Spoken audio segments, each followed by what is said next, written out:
The madmen can find their own holes to crawl into. I used to walk that pier when I was 8 years old. What we have in front of us, Charles Bukowski fans, is the apartment where Charles Bukowski lived from 1965 to 1971. He wrote Post Office in this apartment right here in front. He wrote Crucifix and a Death Hand, Post Office, Notes of a Dirty Old Man, All the Assholes in the World and Mine, Confessions of a Man Insane Enough to Live with Beasts. And that poem I quoted was from Funhouse. That I think he wrote that in about 1983. But he was the most prolific, and he wrote most of his stories and books here in this apartment right here in front.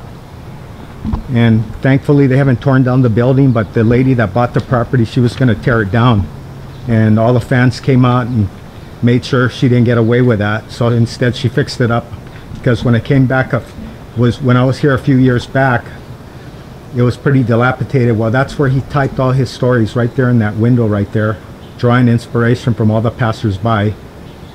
And I'm in East Hollywood, and I'm going to take you fans now to his childhood home off La Brea Avenue in Los Angeles. And I'm going to take you to where he lived when fame and fortune came into San Pedro, California. And I'm going to take you there, and I'm going to show you where he used to live in his last years of his life. Okay, Charles Bukowski fans, the madmen can find their own holes to crawl into. I used to walk that pier when I was 8 years old.